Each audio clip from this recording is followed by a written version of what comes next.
After years of waiting, the Duster is finally back. It's the OG compact SUV, and this all-new model, well, it's stepping into a segment that's far more competitive than ever before. So the big question is, does it still have what it takes? Well, in this video, instead of doing a review the usual way, I'm simply going to tell you 3 things where the new Duster is better at compared to all its rivals, and 2 areas where it still needs to work on.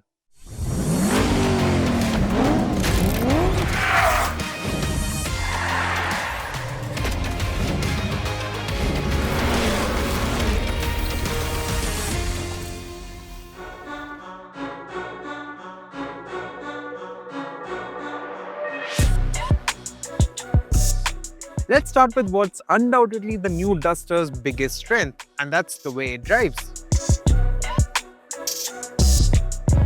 So the driving experience is mostly down to this new 1.3-liter turbo petrol engine, which makes around 160 brake horsepower and 280 Nm of torque. Now these figures, well, they put this engine right up there with the turbo petrol versions of the Sierra, the Seltos and the Creta. Although let's be honest, it's not about peak horsepower or torque, but the actual drive experience once you get behind the wheel.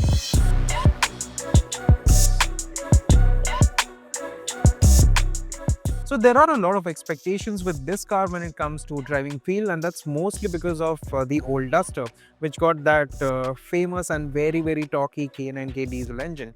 Now I remember the clutch pedal on that powertrain being extremely heavy, but apart from that, it was a very sweet powertrain. The diesel engine, it was fairly refined for its time, and it was quite responsive in the low end and the mid range, and overall it was a great powertrain to use. Speaking of which, this new 1.3-liter turbo petrol engine with the 6-speed DCT is also a sweet powertrain. It's the one to have if you're somebody who loves to drive, if you're somebody who wants performance, and yeah, so first impressions of this new powertrain are quite solid indeed. The engine pulls hard once it revs past 2000 RPM, and it also makes a lovely wastegate noise when you go off throttle.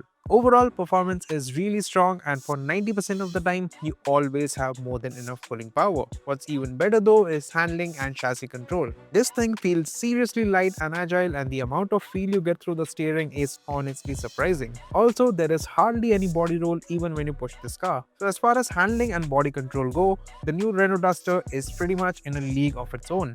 So what are the negatives of this powertrain?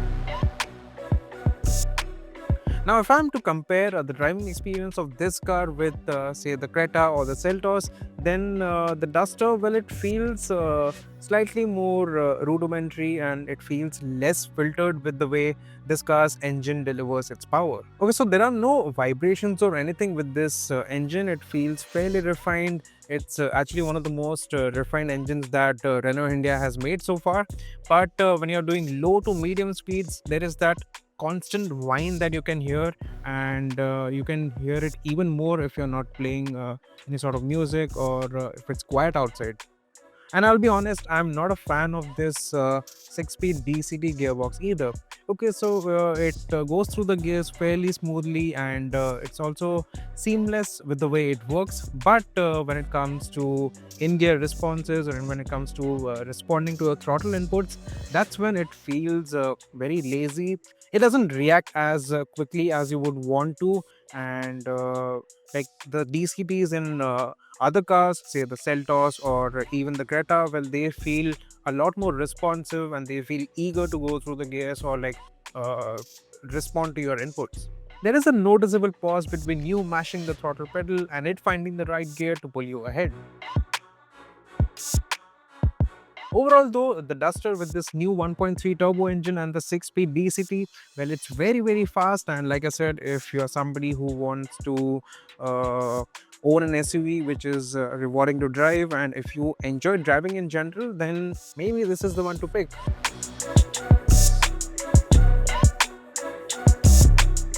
The second big positive, which by the way might surprise a lot of you, is just how feature loaded the new Renault Duster is, because traditionally speaking, Renault doesn't offer a long list of features with their cars, but with the new Duster, things are very different. You get a 10.1-inch touchscreen infotainment system with Google built in, which means native Google Maps, voice assistant, and app integration right inside the car.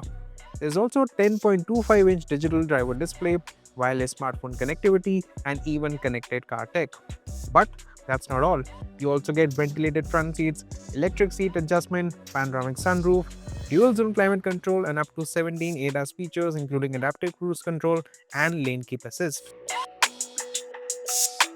So that's all the new features that you get in the Duster. Now let's talk about the usability of these features and also the look and feel of the cabin, and of course the amount of space that you get. Starting off with the features and how they operate, let's begin with the digital screens that you get. The Duster now comes with twin digital displays, both of which are very crisp, very highly configurable, and they're also quite quick to respond and easy to use. The menus are well laid out, and unlike some of the other cars in terms of competition, which can the screens in which can be a little bit complicated and difficult to use, it's not that difficult over here. Screens are very good. The driver's digital cluster is also very sharp, and it's again, it's very highly configurable. You get different modes, you get lots of options, and with lots of information. You can also look at your Google Maps on this driver's display itself, which makes it very convenient so that you don't have to take your eyes off the or your line of sight or to look at the maps. So that's very convenient.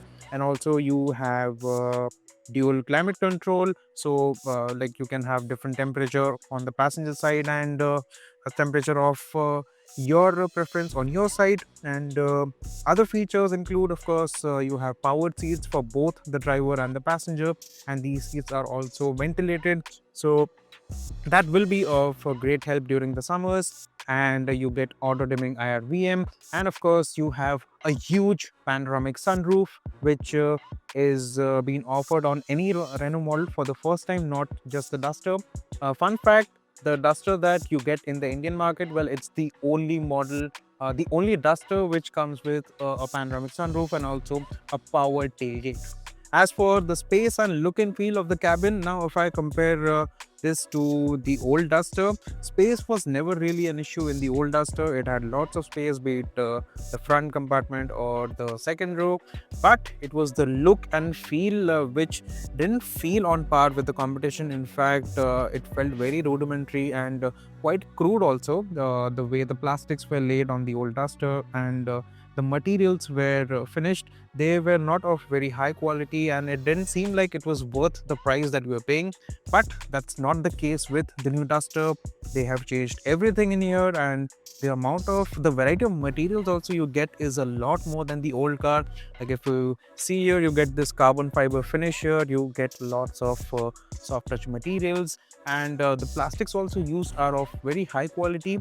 Lots of soft touch materials here on the door pad, and you also get contrasting silver bits here on the center console.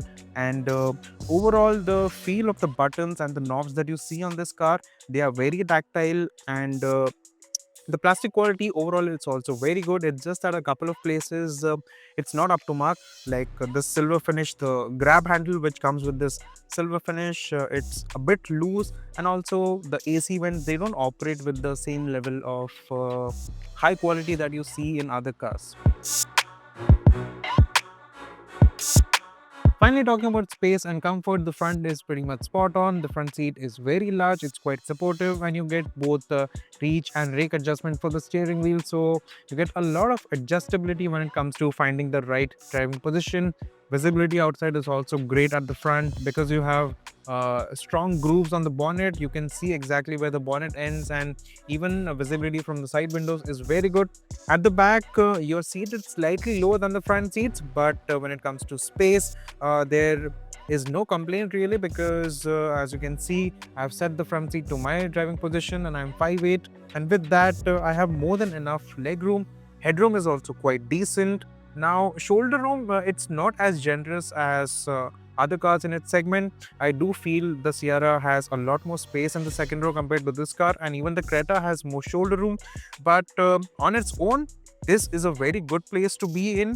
The ambience is quite nice. I love this light green upholstery with the contrast yellow stitching. It looks very neat, and I also have quite a few features to play with. So there's rear AC vents I have. I can also charge my phone using these Type-C USB ports. Okay, I don't have rear window blinds, but you get auto up and down feature for the power windows, and of course you also get an armrest. Now this is placed at a very nice height and a nice angle so that you can be properly comfortable.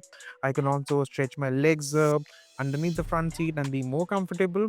So overall it's a good place to be in, and like I said, space was never an issue with the old car. It's just gotten better with this new model.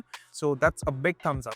So to wrap things up, inside the improvement in features, improvement in space, and of course quality, well, all of this is very important because the Duster is no longer playing catch up. In fact, in some areas, it's right up there with the competition, which is a refreshing change from Renault India.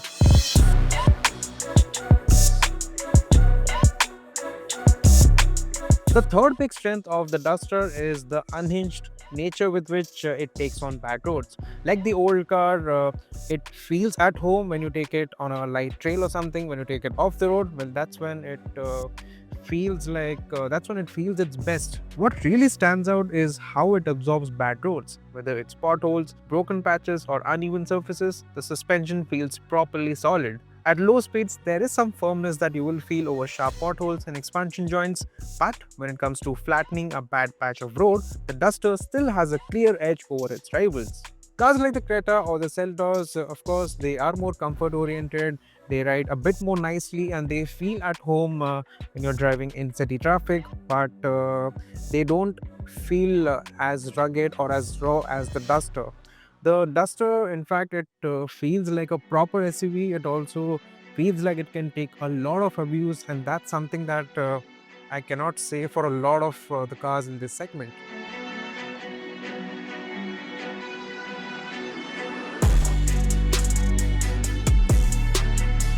Now let's talk about where the new Duster doesn't quite match up. First of which is the after-sales service and support. Now Renault simply doesn't have the level of scale or reach as other brands like Maruti Suzuki, Hyundai or Tata Motors in India.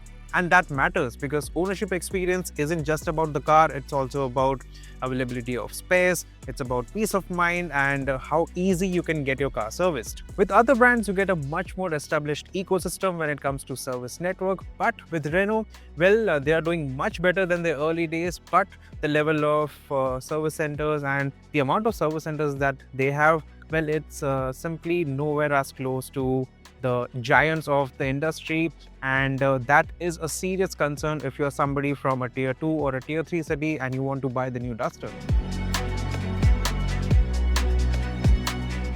So the second drawback is something that a lot of buyers will notice immediately, and it's the fact that there is no diesel engine option with the Duster anymore. And that's important because diesel engines are still relevant in this segment because cars like the Creta, the Sierra and the Seltos, well, they all come with diesel engines which tend to be more efficient on the highway, and they also make a lot more sense for those who do a lot of mileage. Of course, Renault is going to bring the Duster with a strong hybrid engine, but that's around the festive season. That's still quite a few months away and we have not driven it yet.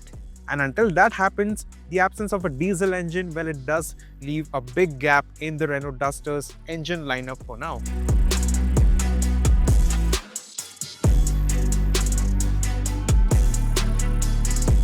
So then, should you consider the new Duster? Well, it comes down to exactly what you're looking for.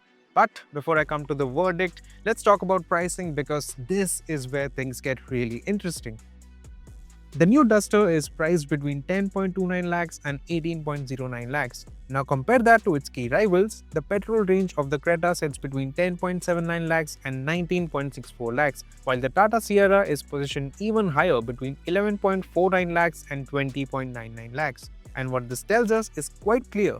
At the entry level, the Duster undercuts both rivals. It gives you a more accessible starting point into the segment, but more crucially, even at the top end, it stays noticeably more affordable by over a lakh compared to the Creta, and even more when you look at the Sierra. Now when you combine that with what the Duster is offering, which is a lot of performance, a genuinely feature-loaded package, and an impressive ride and handling package, it starts to look like a very well-judged value proposition.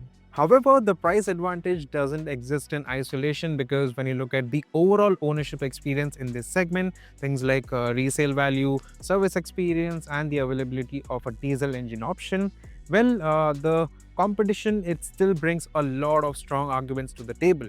So the Duster isn't necessarily the default choice for everyone. But if you're someone who loves to drive, someone who values performance and the ruggedness that the new Duster gets, well, then at this price point, this new model with all its improvements in tech, features and engine options is worth recommending. Especially for those who have been fans of the original Duster and for some reason they couldn't get their hands on the old Duster, well, now is your time.